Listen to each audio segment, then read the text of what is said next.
자, 이번 강의는 이제 저항의 접속, 저항을 한번 연결하는 것을 살펴보도록 합시다.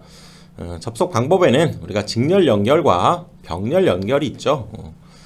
뒤에 하나씩 다시 자세히 살펴보는데요. 먼저 직렬 연결은 전류가 일정하다라고 하는 성질이 있다는 거죠. 그리고 전압은 분배된다는 거죠. 전압은 분배가 되고, 병렬 연결은 전압이 일정하고 얘는 전류가 분배가 되는데 뭐 이렇게 봐서는 모르죠. 각각 하나씩 살펴보도록 합시다. 자, 저항의 이제 직렬 접속부터 하나씩 보는데요. 직렬 연결이라고 하죠. 그래서 얘는 전류가 일정하고 전압이 분배된다고 했는데 어떤 건지 한번 봅시다. 자, 이렇게 생긴 저항을 이렇게 전압 V라고 하는 기전력 전압을 주었죠. 그럴 때 얘를 직렬로 어떻게 연결할 것이냐, 바로 이 부분을 싹둑 잘라낸 뒤에 여기에다가 이렇게 달라붙은 이런 형태, 이렇게 연결한 것을 두 저항을 직렬 연결했다. 직선적으로 이렇게, 그쵸? 연결했다. 이렇게 얘기할 수 있고, 바로 여기에서는 우리 앞에서 공부했던 키르호프의 제1법칙, 전류 법칙에 의해서, 그쵸? 여기에서 나온 전류가 I였다면, 그쵸? 계속 밖으로 새는 데가 없죠. 여기를 통해서도 그대로 다 흘러서 I가 올 것이다. 아하, 직렬 연결인 경우에는 전류가 그대로 일정하게 될 것이다 라고 하는 것은 이해가 되죠. 그러면 자, 전압이 이제 분배되는데, 전압, 그렇죠? 여기에 걸린 전압이 이쪽 저항 R1과 R2에서, 그렇죠? 전압이 분배되면서 각각의 전압이 걸릴 것이다. 그래서 R1에 걸리는 전압을 V1, R2에 걸리는 전압을 V2 이렇게 했을 때 우리가 R1, R2 이렇게 걸리는 전압을 한번 생각을 해보자 그 얘기죠. 그래서 자, 이번엔 또 이제 병렬 연결은 왜 얘는 자, 어떻게 연결하면 됩니까? 바로 병렬 연결은 앞에 직렬 연결과는 달리 얘는 전압이 일정하다라고 하는 성질이 있고요. 전류가 분배되는데 왜 그런가 한번 봅시다. 이 녀석을 자, 이렇게 연결한 것을 우리가 병렬로 연결했다 그랬죠. 통로가 이렇게 분리된다. 그래서 불로다. 이렇게도 얘기하지. 불로가 병렬을 의미하는 말이기도 해요. 불로. 도로가 분리된다 그 얘기죠. 그래서 얘는 자, 여기 보면 이쪽이 전압이 V고, 그렇죠? 이쪽에 R1, R2에 있는 이 부분의 전압도 여기 전압과 당연히 다를 수가 없죠. 왜냐하면 여기 선으로 이렇게 연결되어 있는 이 부분은 모두가 다 한 점, 같은 점으로 우리가 취급을 해야 돼요. 같은 점이야. 여기도 마찬가지. 이쪽에서도 선으로 연결된 이 부분은 다 같은 점이기 때문에 이 부분의 전압이, 여기에 걸리는 전압이 V로서 다 동일하다 그 얘기죠. 그래서 병렬 연결일 경우에는 전압이 일정하구나 라고 하는 성질이 있다는 거죠. 그치? 그 대신 전류가 여기에서 I만큼 이렇게 우리가 흘렀다라고 했을 때 여기에서부터는 그 흐름, 전류가 이쪽과 이쪽 방향으로, 그렇죠? 분배, 나뉘어서 흐르게 된다 그 얘기지. 그런데 이 병렬 연결은 이렇게 생긴 우리가 회로나 이렇게 생긴 회로가 같은 회로예요. 그렇죠? 이거는 이렇게 해서 얘를 연결하나, 그렇죠? 여기에서 연결하나, 이건 회로적으로 완전히 동일한 상황이라는 거. 이런 것도 동일한 병렬 연결이구나 라고 하는 걸 기억하고요. 거기에 자, 이 방향으로, 그렇죠? I1이 흐르게 되고 이 방향으로 I2가 흐르게, 우리가 전류가 분배되게 되는 그런 성질을 갖는 것이 바로 병렬 연결의 성질이다 이렇게 얘기하고요. 이제 직렬 연결, 직렬 접속부터 하나씩 한번 차근차근 살펴가 보도록 합시다. 자, 이렇게 R1, R2가 직렬로 연결되어 있는 이 회로를 하나의 저항으로, 이렇게 하나의 저항으로 우리가 나타내 보는 이것을 우리가 이 두 저항의 합성 저항이다 이렇게 얘기하고요. 합성 저항이다 이렇게 얘기하고, 결론적으로는 두 저항의 직렬 연결한 것은 최종 합성 저항은 바로 두 저항의 덧셈이다. 더해주면 바로 이 합성 저항이 얻어진다 그 얘기죠. 굉장히 단순하죠. 하지만 얘가 나오게 된 배경을 우리가 같이 이해를 한번 해보면 여러모로 응용이 되기 때문에 자, 적어도 이해는 한번 해봐야 돼요. 그렇죠? 자, 그래서 이 부분에 걸리는 전압을 V1, 이 부분에 걸리는 전압을 V2라고 하면 직렬 연결일 때, 직렬 접속일 때는 전류는 일정하죠. 전류는 어디 새는 데가 없지. 전류는 일정하게 되고 전압은 이렇게 분배가 될 것이다. 이렇게 얘기할 수 있다는 거죠. 그래서 앞에 살펴본 대로 여기에 걸리는 전압 V와 이쪽 저항에서의 전압 V1 플러스 V2가 서로 같게 되고요. 그치? 같게 되고 그때 여기에 걸리는 전압은 이때의 전류를 I라고 하면 뭡니까? 오음의 법칙에 의해서 V는 IR 이거잖아요. 그렇죠? 그 오음의 법칙에 의해서 여기 V1에 걸리는 전압은 이 전류와 여기 저항을 곱한 그렇죠? R1I가 되겠고 그 다음에 여기에 걸리는 전압은 역시 전류는 변화가 없죠. 동일하게 여기에도 I가 이렇게 흐르기 때문에 여기에 걸리는 전압은 역시 R2에 I를 곱한 것이 바로 V2가 될 것이다. 그래서 전체 전압은 V1 플러스 V2 R1I I2I 이렇게 얘기할 수 있죠. 그래서 여기에서 I로 묶어내 버립시다. 이렇게 I로 묶어낼 수가 있게 되고요. 자, 그때 이제 우리가 이 녀석의 합성 저항을 얘기했던 그쵸? 요 두 개의 저항을 하나의 저항으로 이렇게 표현했을 때의 그 저항을 RT 토탈 그래서 RT라고 한번 적어 봅시다. 그럴 때 이 회로와 이 회로와 동일하다면 당연히 여기에도 뭐 전류값에는 변화가 없기 때문에 그때의 이 전압 V는 I 플러스 RT다 이렇게 얘기할 수 있다는 거죠. 그래서 이 녀석과 이 녀석이 당연히 서로 같아야죠. 이 값과 이 값이 서로 같아야 되기 때문에 II 이렇게 약분하면 결국 이 합성저항 RT는 이 녀석 R1 플러스 R2구나 라고 하는 것을 얻어낼 수 있다 그 얘기죠. 그럴 때 자 이때 요 I는 지금 이 상황에서 I와 당연히 동일하고요. 그치? 그때 I는 우리가 V를 알고 이 합성저항 그쵸? RT를 안다면 이 I는 오음의 법칙에 의해서 역시 I는 저항분의 전압 이렇게 표현할 수 있죠. 그렇지? 그래서 이때 우리 합성저항을 바로 여기 이 앞에 시계에서 보면 R1 플러스 R2라고 했기 때문에 이렇게 여기에 흐르는 우리가 전류값도 R1, R2와 이 V를 이용해서 표현할 수 있죠. 그럴 때 이때 자 V1에 걸리는 전압은 아까 I 곱하기 R1이었죠. 그래서 여기에서 구했던 I 대신에 이 녀석을 여기 I 대신에 이제 대입을 해서 정리를 해보면 그쵸? I 대신에 R1 플러스 R2분의 V가 되고 이 녀석을 뭐 얘를 이쪽에 주고 얘를 이쪽으로 옮겨서 한번 적어봅시다. 그러면 결국 최종적으로 V1은 이 식이 그대로예요. 그치? R1 플러스 R2분의 R1V다 라고 하는 식이 얻어져서 가만히 보니까 이 전체 전압이 V라고 했을 때 이 R1에 걸리는 전압을 보면 바로 전체 전압에 이 값이 곱해져서 이 V1을 구할 수 있게 된다 그 얘기죠. 그런데 이 식은 바로 비례 배분한다 우리가 그러죠. 그치? 이 식을 비례 배분한 식이다 이렇게 얘기하고 즉 V1에 걸리는 전압은 전체 전압에 전체 저항분의 내 저항 전체 저항분의 V1에 걸리면 그 V1에 해당되는 그 부분의 저항값 이 비율만큼이 바로 곱해져서 V1이 만들어진다. 비례 배분 되는구나 라고 하는 걸 알 수 있다 그 얘기죠. 그 다음에 V2 역시 V2는 여기에 걸리는 전압은 여기 I가 역시 흐르니까요.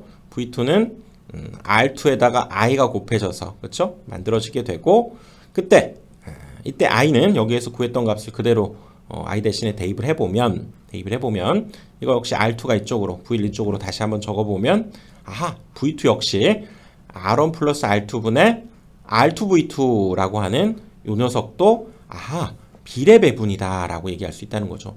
비례 배분은 비례해서 나뉜다 그런 뜻이에요. 그러니까 R1과 R2가 있다면 전체적으로 내가 만약에 요 녀석에서의 전압은 R2의 비율, 나의 저항의 비율만큼으로 바로 곱해져서 바로 V2를 구할 수 있게 된다 그 얘기죠. 그러니까 저항의 크기에 비례하기 때문에 바로 이렇게 비례 배분을 통해서 바로 V1과 V2를 구할 수 있게 된다 그 얘기죠.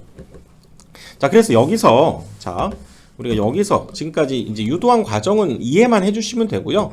결국 이거지 결론은. 그렇지? 이렇게 생긴 R1, R2의 합성 저항 RT는 직렬 연결의 경우에는 두 저항의 덧셈 요거 기억하면 되고요. 그 다음에 바로 그때 걸리는 이제 V1과 V2는 R1 플러스 R2분의 R1. 내 거에 걸리는 전압은 내 거의 저항의 값에 비례해서 하기 때문에 R1. V2에 걸리는 전압 역시 여기에 있는 저항 값에 비례하기 때문에 R2. 그래서 전체 저항분의 R2V다. 요거 세 가지 요 녀석을 이제 기억을 해주면 되겠죠. 그래서 다시 결론은 이렇게 생긴 R1, R2를 우리가 직렬로 접속했을 경우에는 그때 합성 저항 R이라고 합시다. R이면 바로 두 저항값의 합이 되고요. 그때 V1에 걸리는 전압은 뭐라고요? 비례 배분. 비례 배분은 전체의 비율분의 내 거에 대한 비율. 그렇죠? 그래서 V1에 걸리는 전압은 R1 플러스 R2분의 내 거 R1이 오게 되고요. 그때 이 V를 우리가 나눠야 되기 때문에 V를 곱한 거고, 마찬가지 V2에 걸리는 전압은 전체 저항분의 내 거, 그렇죠? 비례하기 때문에 V2는 전체 저항분의 내 거에 해당되는 비율만큼 비례 배분해서, 그렇죠? 전체 전압을 곱해주면 V1, V2가 얻어진다 그 얘기죠. 이것은 이 저항값에 비례해서 바로 이 전압이 결정되기 때문에 이 식이 얻어지는 거죠. 근데 이 식을 가지지 않고도 쉽게 구할 수는 있죠. 그런데 나중에 우리가 반비례해서 배분될 때를 생각해서라도 요거는 좀 기억을 해두시는 게 좋아요. 공식처럼. 자, 그래서 예를 한번 들어봅시다. 예를 이제 직접 예를 들어보면 여기에 10V의 전압이 주어지고요. 거기에 2옴, 3옴의 저항이 주어졌을 때, 그때 여기에서의 V1, V2, 그 다음에 합성 저항 이런 것들 한번 구해봐라 그랬네요. 합성 저항 R은 얼마입니까? 당연히 직렬 연결 둘이 더하면 된다고 그랬죠. 더하면 돼요. 그래서 얘는 2 플러스 3, 즉 5가 되고요. 5옴이 되겠지. 그리고 V1에 걸리는 전압은, 자, 이 녀석을 공식대로 그대로 한번 써보자면 비례 배분을 해주기 때문에 이 녀석 전체의 저항분에 어떻게 합니까? 둘이 더한 것분에 내 거 비례하기 때문에 내 거를 분자에 쓰게 되고요. 그리고 전체의 전압을 우리가 나누는 거기 때문에 전체의 전압을 곱한 거지. 그래서 5니까 약분돼서 얘가 4V가 걸리게 되겠다라고 하는 걸 알 수 있고요. 자, V2 역시 비례 배분을 해야 돼요. 전체 저항분의 내 거의 비율만큼을 가져가니까 2 플러스 3분의 얼마? 3에 해당되고요. 곱하기 10 이렇게 되었죠. 그치? 그래서 이거는 역시 5니까 얘는 2, 3은 6V. 그래서 여기에는 4V가 걸리게 되고 V2에 6V가 걸리게 되면서 이 둘의 합은 당연히 키르호프의 제2법칙, 전압법칙에 의해서 10V면 이쪽의 전압 강하 둘의 합도 반드시 10V가 돼야 된다는 것으로 확인이 된 거죠. 이게 바로 이제 기본적인 공식에 의해서 직렬 저항은 합해주고, 그 다음에 그때의 전압은 비례 배분해서, 그렇죠? 내 거의 전압은 내 거의 저항에, 또 V2의 전압은 R2 저항에 비례해서 만들어진다. 이렇게 기억해서 하면 되고요. 자, 이 방법 말고도 이제 우리가 비례하기 때문에 또 수학적으로 어떻게 생각하면 되냐면, 이 전체적으로 전압이 그렇다면 이 저항에 비례해서 배분되기 때문에 그 전압의, 자, V1과 V2의 비율 자체가 우리가 2대 3의 비율을 갖게 된다. 이렇게 얘기할 수 있다는 거죠. 그래서 이것을 비례 상수를 이용하면, 자, 2대 3 그러면 V1을 2K 이렇게 잡아보고요. V2를 3이니까 비례 상수를 써서 3K 이렇게 잡아보는 것도 좋은 방법이에요. 이 녀석을 2K, 여기를 이 전압을 여기를 2K, 여기를 3K 이렇게 잡게 되면 당연히 키르호프의 법칙에 의해서 이 둘의 합 얼마 해야 됩니까? 2K 플러스 3K 이 둘의 합이 바로 10V여야 되기 때문에 이걸 이용하면 얘는 5K죠. 5K가 10이니까 결국 K는 2가 되면서 이 비례 상수를 구했기 때문에 여기에다가 2와 2를 각각 대입을 해주면 V1은 4V, V2는 6V 이렇게 해서도 이 V1이 4V, V2가 6V 이렇게 해서도 구할 수 있게 된다 그 얘기죠. 이건 어떤 비례 상수, 요거 K를 이용해서 이렇게도 구할 수 있다 그 얘기죠. 그치? 자, 이 두 가지 방법들을 다 한번 기억하고 알아봅시다. 이번에는 자, 저항의 병렬 연결로 가는데요. 저항의 병렬 연결. 자, 병렬 연결은 어떻게 연결하는 겁니까? 바로 R1 이렇게 되어 있는 저항에다가 이렇게 연결하는 거죠. 그치? 이렇게 연결하는 것을 우리가 병렬 연결했다 이렇게 얘기하고, 여기에서는 그쵸, 여기에 걸리는 전압 앞에서 얘기했던 대로 V면 반드시 여기에도 V고요. 이쪽에도 전압은 V. 그래서 병렬 연결일 경우에는 전압은 일정하구나. 그 대신 여기에 전류 I가 나오게 되었다면 이쪽으로 흐르는 전류, 이쪽으로 흐르는 전류가 나뉘게 된다. 그 얘기죠. 그렇지? 그랬었지. 그런데 이 병렬 연결 아무튼 이런 상황은 지금 동일한 회로도예요. 다른 회로가 아니야. 동일한 회로로 받아들이고 이것을 이제 하나의 합성 저항, 그렇죠? 이것을 전압과 하나의 합성 저항으로 우리가 이 합성 저항을 한번 구해보자. 그 얘기죠. 그래서 이 병렬 연결의 결론적으로 이 녀석을 하나의 합성 저항으로 이렇게 우리가 만들 때 결론부터 우리가 생각을 해보면요. 어떤 관계가 있냐면 이 합성 저항 R은 바로 두 R1, R2, R1분의 1 플러스 R2분의 1분의 얘가 1이 되고요. 결론. 그래서 이걸 우리가 번분수 풀어주게 되면 결국은 R1 플러스 R2분의 R1, R2 이 녀석을 우리가 사실은 외워야 돼요. 병렬 연결일 때의 합성 저항 R은 두 저항에 더한 것분의 두 저항에 곱한 거, 더한 것분의 곱한 거, 더한 것분의 곱한 거 이걸 여러분들이 사실상 외워야지. 그런데 한번 나오게 된 배경 공부하면서 또 회로를 우리가 또 공부할 수 있게 되니까 한번 살펴봅시다. 그래서 방금 얘기했던 대로 이 병렬 연결에서는 이렇게 연결해주면 전압은 일정하게 되고요. 전류가 이렇게 분배된다고 그랬죠. I1 이쪽으로, I2가 이쪽으로 이렇게 전류가 분배되는 성질 기억을 해야 되고요. 그때 자 가봅시다. 처음 여기에서 나온 전류 I는 그쵸 I1과 I2의 합으로 그쵸 당연히 표현할 수 있게 되고 그때 자 I1을 우리가 한번 생각해 보면 여기에서의 전압은 동일하다고 그랬죠. V 동일하기 때문에 여기에 흐르는 전류는 바로 여기에 전압 V를 바로 여기에 저항으로 나눠준 옴의 법칙에 의해서 I1을 구했고요.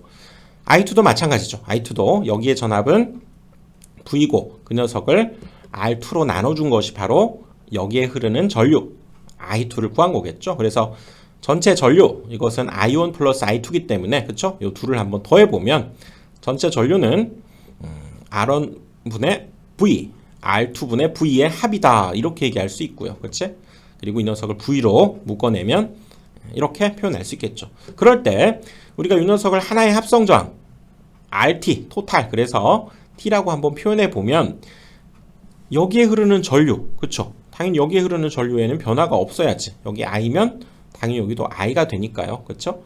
이때 I는 바로 여기 저항으로 전압을 나눠주면 되겠죠. 전압을 저항으로 나눠준 이렇게도 얘기할 수 있다는 얘기죠. 그래서 여기에서 흐르는 전류 I와 여기에서의 흐르는 전류 I가 서로 당연히 얘네 둘이가 서로 같아야죠. 그러면 얘네 둘이가 서로 같기 때문에 아하 VV 이렇게 약분시켜 버리면 결국 RT분의 1이 요거 그쵸? RT분의 1이 R1분의 1 플러스 R2분의 1 이렇게 표현할 수 있게 되고 결국 우리가 구하려고 하는 이 식으로부터 RT는 역수 취해주면 되죠. 이 녀석의 역수는 그치? RT는 다시 요 녀석의 역수니까 이것분의 1 이렇게 표현해주면 되고 이거는 이제 분자분모에 뭘 곱합니까? 분자분모에 이 번분수를 없애기 위해서 R1, R2의 곱을 이제 분자분모에 이렇게 곱하자는 거죠.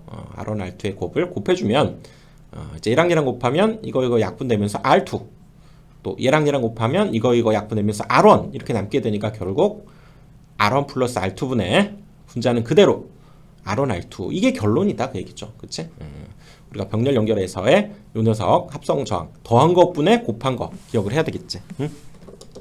그래서 여기에서도 자 이 합성 저항이 지금 R1, R2를 이렇게 병렬로 연결했을 때 바로 그 합성 저항은 더한 것분의 곱한 거 더한 것분의 곱한 거 이거 기억을 해야 되고요. 이때 V 뭐 일정하죠. 여기서의 V 그래서 여기서의 V는 전류와 저항의 곱 그래서 I 곱하기 RT라고도 할 수 있고 그쵸? 또는 뭐 RT가 지금 요거니까 요거 대신에 이 값을 대입해서 I에 그쵸? 더한 것분의 곱한 거 이렇게 V를 만들어낼 수 있고요. 그때 우리는 이제 I1과 I2를 한번 구해내보자 그 얘기죠. 근데 이 과정들은 쭉 이해만 되면 돼요. 뭐 외울 거 여러분들 직접 할 필요 없고요. 한번 이해만 해보자 그 얘기지. 그래서 자, 이때 I1 여기에 흐르는 전류는 여기에 흐르는 전압을 그쵸? 여기에서 얘기했었지. 여기에 있는 전압을 R1으로 나눈 값이 바로 I1이 되고요. 그쵸? 그리고 그때 V는 지금 얘라고 했잖아. V는 얘라고 했기 때문에 여기 V 대신에 이 녀석을 대입을 해서 그쵸? 이렇게 식을 만들어 보면 결국 이 두 녀석이 이렇게 약분돼 버리면서 결국 I1은 R1 플러스 R2분의 뭡니까? 여기는 R2네. 그쵸? 그리고 I 이렇게 된다는 얘기지. 아하, 얘는 앞에서 직렬 연결해서 봤었던 거랑 좀 다르죠. I1에 흐르는 전류를 구하는데 이건 비례 배분이 아니라 거꾸로 I1의 전류를 구하는데 여기 분자에는 R2가 오게 된다 그 얘기죠. 아, 이 녀석은 반비례 배분이다. 반대로 배분된다. 지금 그렇게 얘기할 수 있죠. 또, 자, 따라가 봅시다. I2 역시 뭡니까? 여기에 흐르는 전류는 여기에 흐르는 전압 V를 R2로 나눠준 거죠. 그래서 역시 요 녀석 V를 이 값이죠. 이 값. 이 값을 여기다 대입을 한번 해보면 그렇지? 이거 두 개. 그렇죠? 얘 대신에 요 값이 대입된 거죠. V 대신에. 그래서 약분이 되면서 결국 얘도 최종적으로 I2는 R1 플러스 R2분의 R1 이렇게 되면서요. 오호, 요 녀석도 I2에 흐르는 전류는 R1에 따라서 그쵸? R1에 따라서 얘가 분배된다라고 하는 걸 알 수 있죠. 그래서 이것은 사실상 비례 배분하고 반대가 되는 거죠. 우리 병렬 접속에서 병렬 연결해서 전류의 분배는 바로 둘이 저항에 따라서 물론 분배가 되는데 I1에 흐르는 전류는 요 R2의 영향을 받고 그렇죠? 또 여기 I2의 전류는 바로 여기 R1의 영향을 받아서 분배가 된다 그 얘기지. 자, 이제 어느 정도 이해가 됐으면 우리는 결론만 이제 가져갑시다. 이 과정을 여러분들이 늘 일일이 다 할 필요 전혀 없어요. 지금 우리가 꼭 해야 될 것은 요거, 그치? 이렇게 병렬 연결로 연결되어 있는 저항은, 합성 저항은 두 저항에 더한 것분에 곱한 걸로 결정이 되고, 그때 I1과 I2로 우리가 분배되는 전류를 구하라 그러면 얘는 비례 배분이 아니라는 거죠. 앞에 거와 다르게 얘는 반비례, 반대로 배분된다는 얘기죠. 여기에 흐르는 전류를 구하려면 이 둘의 합분에 R2의 영향을 받게 되고요. 그 다음에 마찬가지 I2에 흐르는 전류를 구하려고 봤더니 저항의 합분에 얘는 R1, 이 반대쪽의 영향을 반대쪽이 분자로 오게 되면서 배분된다라고 하는 것을 기억을 해주면 되겠죠. 이 병렬 연결은 직렬 연결과 또 다르네. 그쵸? 그 차이점 다르다라고 하는 것을 알고 있어야 돼요. 그래서 이 병렬 연결의 최종 합성 저항의 최종적인 결론은 합성 저항을 R이라고 한다면 그쵸? R1분의 1 플러스 R2분의 1분의 1이 되면서 이 녀석을 번분수를 우리가 풀어주게 되면 결국 두 저항의 합분의 곱 이걸 많이 써먹게 됐죠. 이걸 기억해야 돼. 그리고 여기에 흐르는 전류, 여기에 흐르는 I1, I2에 흐르는 전류를 우리가 계산하라 그러면 이 녀석은 반비례 배분이었죠. 반비례 배분. 그렇지. I1에 흐르는 전류를 구하려면 얘네 둘의 합분에 R2의 영향을 받게 되고, 그치? I2에 흐르는 전류를 구하려면 얘네 둘의 합분에 요거 반대로 R1의 값이 분자에 오면서 바로 전체 전류 이쪽 여기에서 나와서 흐르는 전체의 전류를 I라고 했을 때 그 녀석의 값으로 구해지게 된다 그 얘기지. 자, 이것들을 이제 참고로 해서 한번 몇 가지 예를 한번 들어가면서 이제 한번 정리를 해봅시다. 그쵸? 자, 이렇게 이제 직병렬을 동시에 적용시켰을 때 얘는 이 상황은 병렬이죠. 얘네들이 병렬이고 그 다음에 이것과 이 녀석은 직렬로 구성되어 있지. 그래서 이 녀석을 먼저 구해주는 게 좋겠죠. 그래서 하나의 합성 저항을 우리가 만들어 나가는 과정을 한번 해보자는 거지. 그럴 때 결국 이 녀석을 먼저 하나의 병렬을 하나의 이렇게 저항으로 합성시키고 다시 R3까지 이제 이 두 녀석을 합해서 최종 이런 합성 저항을 한번 계산해 보자 그 얘기죠. 자, 예를 들어 봅시다. 자, 여기에서 2오hm, 3ohm은 병렬로 돼 있고요. 자, 4ohm은 직렬로 이렇게 돼 있을 때 얘부터 먼저 합성을 해버리자 그 얘기죠. 병렬일 때 어떻게 하기로 했습니까? 병렬일 때는 두 저항에 더한 것분에 곱한 거, 두 저항에 더한 것분에 곱한 거. 그래서 얘는 결국 얘네 둘이 더하면 얼마입니까? 5분의 얘네 둘이 곱하면 6. 그래서 이 녀석의 그치? 합성 저항은 이 자체로 요 녀석은 4,5옴이 그대로 되고요. 이 녀석은 그쵸? 두 저항에 더한 것분에 곱한 거, 더한 것분에 곱한 거. 그래서 5분의 6,5옴이 되겠다 그 얘기지. 그리고 나서 최종적으로 이 저항과 이 저항은 직렬로 돼 있잖아, 그쵸? 그래서 얘네 둘이 더해주면 되겠다 그 얘기죠. 최종적인 하나의 합성 저항은 직렬이니까 5분의 6과 4를 더해서, 그쵸? 5분의 24,5옴이다라고 하는, 즉 이 녀석의 최종 합성 저항을 계산해낼 수 있다 그 얘기지. 자, 이번에는 여기에 전압, 그 다음에 여기에 전압, 이걸 어떻게 계산해야 됩니까? 한번 가봅시다. 그리고 전류까지, 전체적인 전류도 한번 계산해보는 연습을 하는데요. 그리고 또 이쪽으로 흐르는 전류, 또 이쪽으로 흐르는 전류, 이런 것들을 한번 우리가 공부했던 걸로 다 계산이 가능하죠. 그치? 그래서 최종적으로 전체 합성 저항을 구했다면, 아하, 여기에 만약에 V라고 하는 전압이 주어지면, 그쵸, 전체 전류 I를 구할 수 있게 되겠다 그 얘기죠. 전체의 합성 저항을 구해봐야, 그쵸, 전체에 흐르는 전류도 알 수 있겠네. 자, 이 상황에서 이제 우리 하나씩 한번 또 예를 들어서 가봅시다. 여기에 흐르는 여기에 전압 V1, 여기에 전압을 V2라고 했을 때, 그쵸? 자, 이 녀석 갑니다. 자, 이 녀석의 병렬 어떻게 하기로 했습니까? 둘의 더한 것분에 곱한 거, 둘이 더한 것분에 곱한 거, 2는 4가 되면서, 오호, 4분의 4니까요. 얘는 1옴이 된다는 얘기지. 그쵸? 자, 8V일 때 여기 3옴은 그대로 가고요. 이 녀석 먼저 계산해 보니까 1옴이 이렇게 만들어진 거죠. 그치? 그리고 전체는 당연히 얼마가 됩니까? 전체는 4옴이 되죠. 4옴. 그래서 이때 여기에서의 전압을 V1, 그러면 이 전압과 당연히 같죠. 그리고 여기에서의 전압을 V2, 그러면 여기 이 값과 당연히 같기 때문에 지금 1옴과 여기 3옴을 어떻게 해주면 됩니까? 앞에서 공부했던 대로 이 8V를 이 녀석은 비례 배분을 해주면 되죠. 공식에 의하면, 자, 여기에 걸리는 전압 V1은 어떻게 됩니까? V1은 공식에 의하면 비례 배분, 두 저항의 합 1 플러스 3분의 내거 저항, 내거 저항이 와야 돼요. 1이 오고 거기에 8V를 우리가 분배하기 때문에 8을 곱해야 되겠죠. 그래서 4분의 1을 계산하니까 얘는 2V가 걸리게 되고요. 여기에는, 자, V2에 걸리는 전압은 그럼 어떻게 됩니까? 얘 V2에 걸리는 전압은 역시 비례 배분.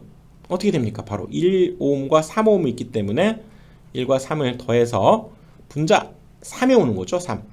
그리고 곱하기 8 해주면 되죠. 비례 배분이니까 내 것이 와야 돼. 여기에 걸리는 전압을 구하려면 여기에 있는 저항이 와야 된다. 그래서 4분의 약분해버리면 얘는 6V 이렇게 되면서 여기가, 그렇죠, 2V와 얘가 6V가 걸리게 된다. 이렇게 얘기할 수 있다는 거지.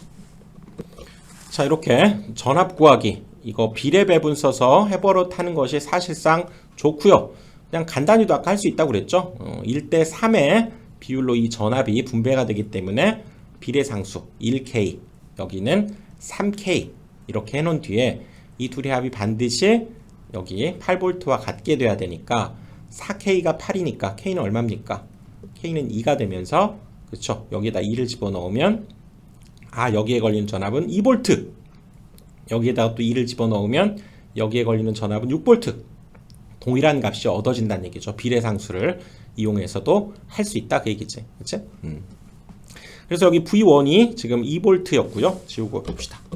V1이 여기가 2V, 얘는 6V 이렇게 걸리게 되고, 그때 그럼 이 전체적으로 이 전체 전류를 한번 구해보고 또 각각으로 여기서 나뉘는 전류도 한번 구해봅시다.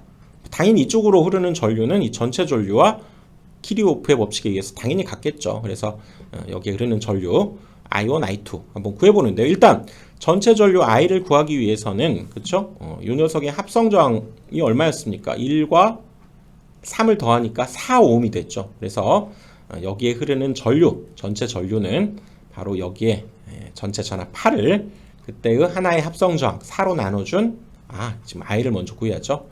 I는 8을 4로 나눈 2A가 여기서는 흐를 것이다 그 얘기지. I1이 얘가 아니고요. 그리고 자, I1 어떻게 하기로 했습니까? I1은, 자, 여기에서 I1, I2는 서로 반비례하면서, 그치? 된다고 그랬죠. 그치? 그러니까 반비례 배분, 얘네 둘의 더한 것분에 I1에 흐르는 전류를 구하려면 반대쪽에 있는 요 녀석을 우리가 분자에 써서 그리고 전체 전류가 아까 2A였죠. 2를 곱해주니까 여기 4가 약분되면서 그쵸. 여기가 1이 되네. 그쵸. 1이 되네요. 그치? 2분의 1이니까 계산해보니까.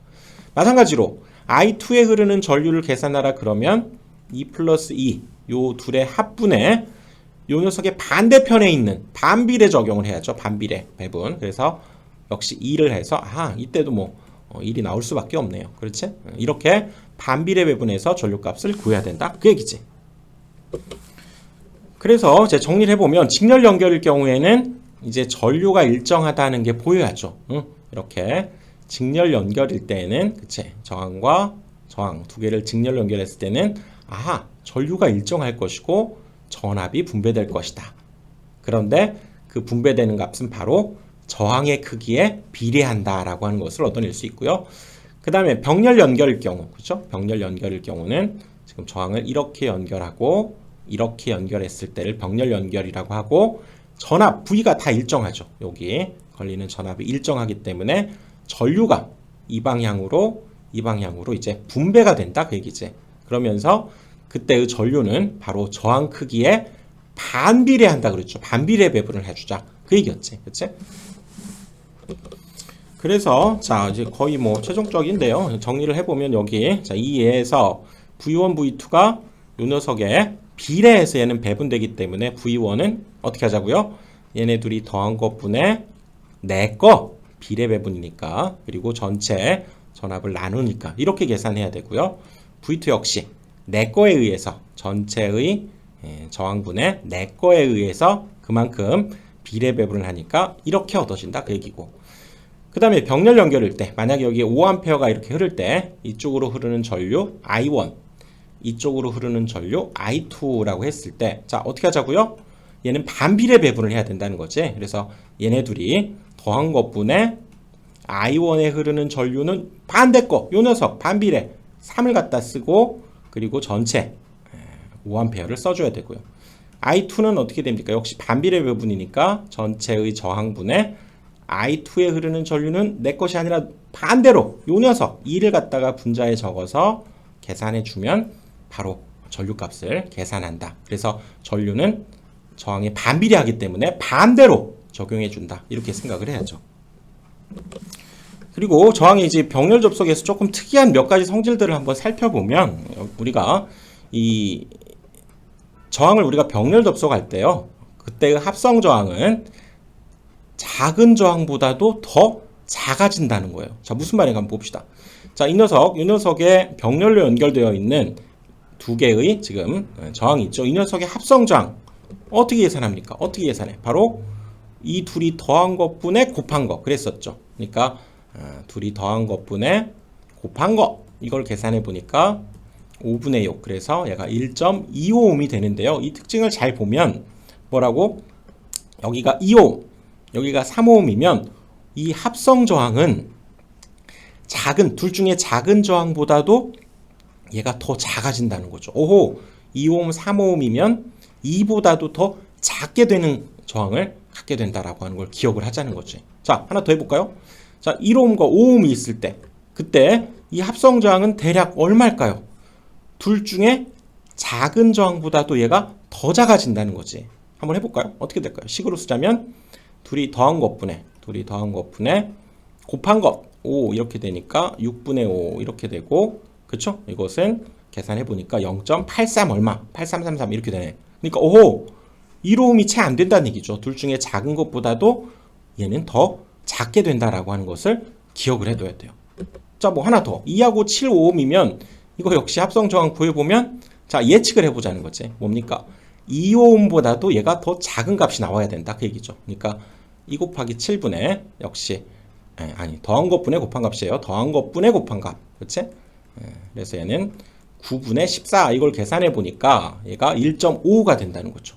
2ohm보다도 역시 작게 되고 자 10ohm과 7ohm이 있어요.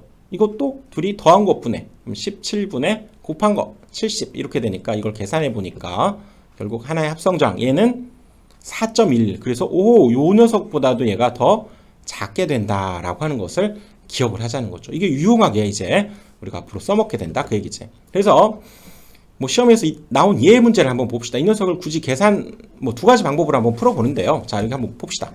이렇게 주어진 얘가 무한히 연결돼 있다는 거예요. 점점 지금 표현이 돼 있는데 지금 1옴, 1옴, 1옴이 똑같은 형태로 1옴, 1옴, 1옴 이런 것들이 무한히 연결돼 있을 때 이 전체의 합성 저항 값을 한번 구해봐라 그러면 사실 원칙대로 푸는 방법과 방금 얘기했던 그 방법으로 푸는 방법이 있어요. 자, 먼저 쉽게 푸는 방금 그 방법대로 한번 해봅시다. 방금 그 방법대로 한번 해보면 자, 이건 무한히 연결돼 있기 때문에 잘 보세요. 이 녀석 전체의 합성 저항을 우리가 알파로 한번 잡아보면 자, 이 녀석을 알파로 한번 잡아보면 얘가 무한히 연결돼 있기 때문에 잘 보세요. 요 세 개를 제외한 이 부분만을 또 따로 요 부분만 따로 보면 원래의 자, 요 녀석 원래를 알파라고 잡았을 때 요 녀석과 지금 이 부분만을 우리가 따로 잡았을 때가 어떻게 됩니까? 사실은 같은 꼴이에요. 이 저항과 이 저항은 같은 거예요. 왜냐하면 얘가 무한히 연결되어 있기 때문에 이 부분이 알파면 이 부분도 사실 알파라고 할 수 있어요. 무한히 연결되어 있기 때문에 꼴이 똑같아. 잘 봐요. 111부터 시작해서 111 끝없이 가는 거고 자, 이 부분만 생각해봐. 여기도 111 해서 끝없이 가는 거기 때문에 이 녀석도 알파 얘도 알파 이렇게 볼 수 있다는 거지. 그래서 이건 좀 원칙대로 푸는 방법이구나. 원칙대로 푸는 방법대로 가보겠습니다. 그래서 자, 1 여기 1 요 세 개는 그대로 적어보고요. 지금 여기 뒷부분에서 여기 동그라미 했던 이 부분을 알파로 잡게 된다 그 얘기죠. 이 부분 전체의 합성 저항을 알파로 잡게 되면 어떻다고요? 이 전체 얘를 전체를 우리가 이렇게 했던 이 전체도 알파다 이렇게 얘기할 수 있다는 거지. 그치? 그래서 여기에서 어떤 식을 세울 수 있냐면 전체의 합성 저항 알파는 자, 잘 보세요. 전체의 합성 저항 알파는 여기 자, 1 플러스 알파 요 두 녀석만 보면 요 녀석의 지금 병렬이죠. 얘는 병렬. 그러니까 이 녀석의 합성은 둘이 더한 것분의 곱한 거. 그러니까 알파 플러스 1분의 알파가 되고 거기에 여기 1옴 그 다음에 이 합성저항 그 다음에 1옴이 각각 직렬로 연결돼 있어서요. 결국 이 녀석은 자 1옴 그 다음에 이 녀석을 다 더해줘야 되겠죠. 직렬 연결이기 때문에. 그래서 1 더하기 알파 플러스 1분의 알파와 같다라고 하는 왜냐면 얘가 무한히 연결되었기 때문에 이런 식을 얻어낼 수 있다는 거죠. 그래서 자, 이 녀석은 결국 자, 이 녀석 플러스 1은 플러스 2죠. 왼쪽으로 넘어가서 알파 마이너스 2로 넘어갑니다. 그리고 여기가 알파 플러스 1분의 알파 이 녀석이 다시 얘네 둘이 곱해보면 결국 알파 마이너스 2에 알파 플러스 1에 이 녀석이 알파 이렇게 되고 이것은 우리가 2차 방정식을 푸는 거죠. 그러면 마이너스 알파에 요거 넘어가면 마이너스 2알파 그리고 얘랑 곱하면 마이너스 2는 0 이렇게 되니까 결국 근해 공식에 의해서 2차 방정식을 풀어주면 결국 알파는 플러스 마이너스 루트 기억나죠? 2차 방정식 2a분의 마이너스 b 플러스 마이너스 루트 b제곱 마이너스 4ac 이런 근해 공식을 이용해서 풀어야죠. 풀어주니까 결국 마이너스 ac 하니까 여기가 3 이렇게 되면서 이건 양의 값을 가져야 되기 때문에 마이너스는 버려버리고요. 결국 최종 알파는 1 플러스 루트 3이다 라고 하는 요 해를 얻어낼 수 있게 된다 그 얘기지. 자, 이렇게 해서 구한 것이 원칙이에요. 원칙은 이제 이렇게 구해야 되고 좀 쉽게 구하는 방법 방금 전에 배웠었던 이제 그 방식을 한번 이용을 한번 해보면요. 이렇게 쓰지 말고 어떻게 하냐면 일단 여기까지는 생각을 해야 돼요. 이 전체의 합성 저항을 우리가 알파라고 잡으면 이게 무한히 연결되어 있기 때문에 즉 이 부분부터 끝까지 더한 거 역시 여기도 알파가 된다. 그래서 여기를 이 부분의 합성 저항을 지금 하나의 알파로 지금 이렇게 표현한 것까지는 이해를 해야 되고요. 거기에 1옴, 그 다음에 1옴이 이렇게 있다는 얘기지. 그러면 이 녀석은 결국 뭡니까? 이 녀석은 지금 1과 알파라고 하는 값이 있을 때 뭐 얘가 작을 수도 있죠. 근데 우리가 병렬 연결해서 이때 합성 저항은 둘 중에 작은 것보다 작다고 그랬으니까 아직은 알파가 얼마가 모르잖아요. 그치? 그러니까 1이 상당히 작은 값이죠. 그러니까 적어도 이 녀석의 합성 저항은 1보다는 작은 값일 거라는 거지. 그쵸? 그러니까 0. 얼마 얼마 얼마 이렇게 될 거라는 거죠. 그러면 자 여기에서 얘가 1과 0. 얼마 얼마 그 다음에 2를 더해보면 결국 이거에서 최종 합성 저항 이 셋은 직렬로 보면 되니까 얘는 1 더하기 1 더하기 0. 얼마 얼마 그러면 2. 얼마 얼마 얼마 이렇게 될 거라는 거죠. 그래서 여기를 보면 뭐 10 아니고 무한대 아니고 그렇죠. 2. 얼마 얼마 값을 갖게 되는 것은 얘도 아니잖아. 요거지 요거. 루트 3은 물론 1.7 얼마지만 얘가 2. 얼마 얼마 이렇게 되는 거잖아요. 그래서 그렇게 어렵게 계산하지 않고도 바로 이 방식에 의해서 얘를 구해낼 수 있게 된다. 그 얘기죠. 이럴 때 유용하게 써먹게 된다. 그 얘기지. 또 봅시다. 또 이런 애가 있는데요. 자, 여기에 5ohm이 이렇게 있고요. 이쪽에 저항, 이 둘의 총 저항은 15ohm인데 거기에 R1과 R2를 뭔가 조정할 수가 있대요. 그럴 때 이쪽으로 흐르는 전류 I가 최소가 되게 하는 R1 값을 결정해 봐라. 이런 문제가 만약에 나왔다고 합시다. 그러면 얘는 지금 사실상 이 그림으로 볼 수 있죠. 여기가 5ohm이 되고요. 이쪽에 있는 저항과 여기 위쪽에 있는 저항이 각각 얘를 이제 꺾어 본 거지. 이런 병렬 형태로 연결돼 있다. 이렇게 볼 수 있고요. 이 R1과 R2는 합이 15ohm으로 구성되어 있어야 되는데 바로 이 전체에 흐르는 전류를 최소가 되게 하려면 당연히 뭡니까? 전체의 합성 저항이 최대가 돼야 되겠죠. 얘는 5로 정해져 있고 전체의 합성 저항이 최대가 되기 위해서는 그쵸? 이 R1의 저항을 얼마를 써야 되냐 이렇게 물었는데 이걸 만약에 알파라고 우리가 잡아봅시다. 알파 오hm. 그럼 여긴 당연히 얼마입니까? 전체 합이 15ohm이니까 10-알파 오hm 이렇게 되면서 바로 이 녀석의 저항이 최대가 되게 하는 값이 과연 얼마인가를 생각해 보면 만약에 얘를 3이라고 가정해 보세요. 3이면 이쪽은 얼마입니까? 10-알파 그래서 7ohm이 되면서 이 둘의 합성 저항은 3보다도 작게 돼요. 만약에 4ohm을 얘가 R1을 쓰게 되면 이쪽은 얼마?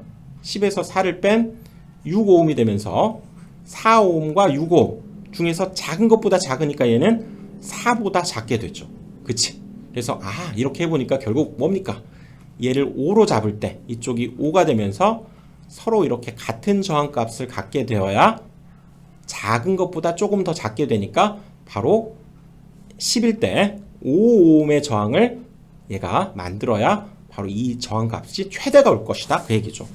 자, 그거 이해를 해야 돼. 자, 계산하지 않고 구하는 방법이에요. 만약에 여기가 6ohm이라고 한번 해봅시다. 6ohm이면 여기는 얼마? 4ohm이 되면서 이 전체 합성 저항은 4보다 작게 돼요. 그치?